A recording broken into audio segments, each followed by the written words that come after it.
Hi everybody, it's Dale from Sarah's Kids, and I want to tell you about someone who has inspired me recently. I've been watching her videos on YouTube and on Ustream, and her name is Kathryn.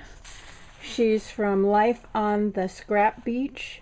That's on Ustream, and on YouTube her name is desdichaedo.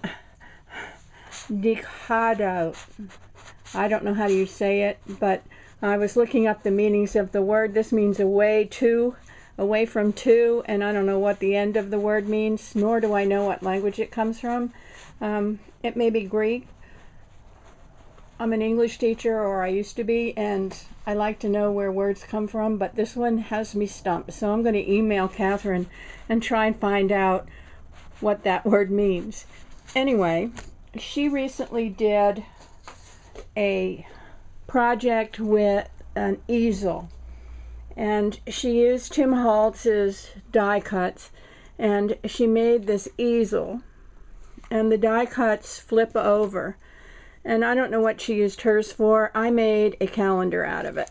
So my first page says time, and if I were going to do this again, I would make these out of a lighter weight chipboard. I used a medium weight, and they're very heavy, and the easel falls over.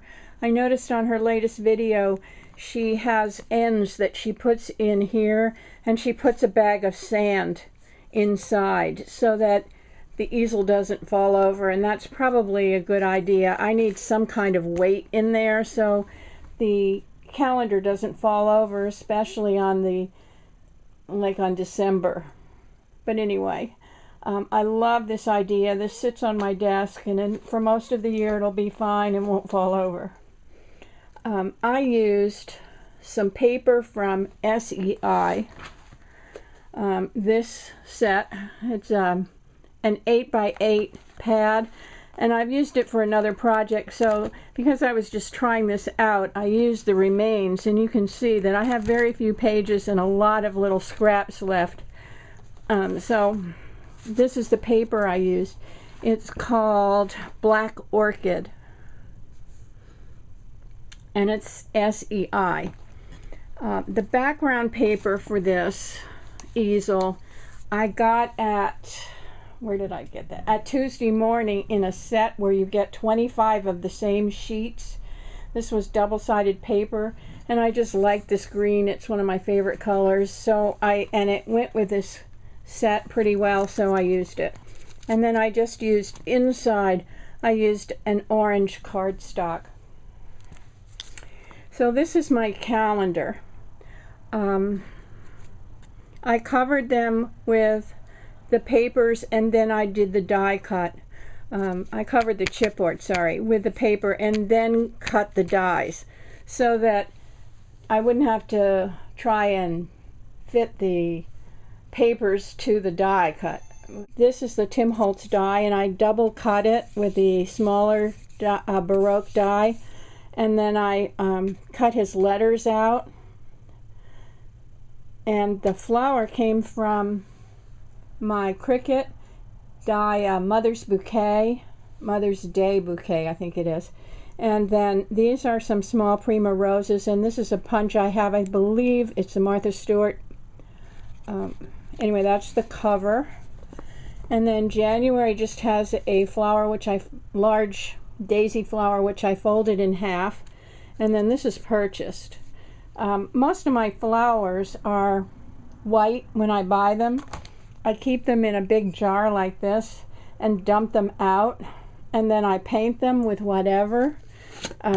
Mostly I use my distressed inks, but sometimes, like this one was painted with H2Os, and then I didn't use it for the project, so I just put it back in there. But you can see that all these flowers for the most part are white or beige, and that way they're more useful, I think, than buying packs and then never using them. The calendar I downloaded from the internet. You can Google calendar and you get lots and lots of choices. This was just a small one, and I cut out the pieces. And the months I just typed on my computer and printed out, and that way I could do different colors and different fonts if I wanted to. I do that a lot with writing.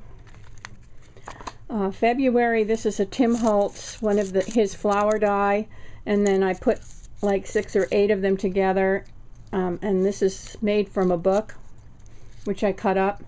This is a Martha Stewart punch, the eyelet, and this is just a little flower I had. These leaves came from a punch that I have. It's an for making orchids, which I've never made and don't know how to, but the petals make very nice leaves, so I use those. This is March, and I painted that one black because the background had black in it. And this is just a circle that I punched out, and then a brad. April has another flower that I made from with my Cricut, and these are some leaves from that same die, cartridge. And then this is the same die. This is the inside of one of the Tim Holtz die cuts.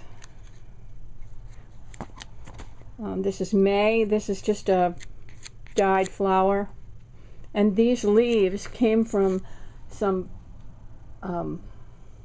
fake flowers that I bought and took apart, and I saved the leaves. I didn't do anything to them.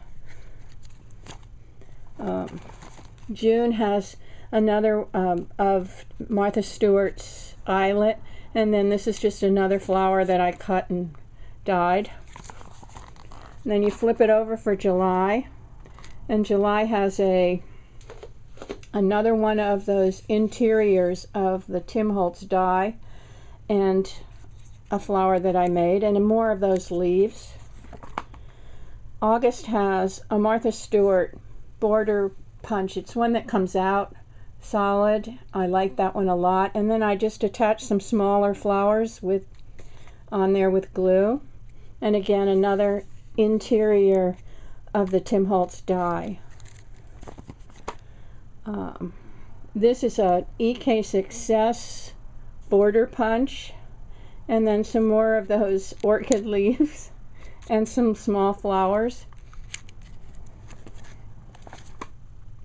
October this is the Martha Stewart leaf punch, and then just some flowers that I had and dyed. This is one of my favorite pages. I like black and white, so November has a black flower, and the brad in the center here I covered with embossing powder and heated, so it would be a little bit sparkly. I don't know if that shows on the camera. And the leaves these were white, and I just painted them semi with black so that some of the white showed through. And December has one of the small Tim Holtz flowers from that die, and another interior of the die cut. And so the last page is the back of the cover, and it doesn't have anything on it because I didn't know quite what to do with it. Maybe I'll put a picture. I'm going to use the same thing. I'm going to try to make it bigger and use it for recipes, because I think it would be convenient to have an easel in the kitchen when you're trying to cook, because that sits up really well, and then you can read what's on it as you're cooking. It would be also good to put on a desk with pictures on it of your children or grandchildren, and you could look at them all the time and flip through when you didn't have anything else to do. There are lots of things you can do with this easel, and I really like making it, and I hope you like it too. Go to Kathryn's site online on YouTube. Again, she's desdichaedo. That's her name. And you'll find all of her wonderful videos. She is very inspiring. Have a good day. Bye.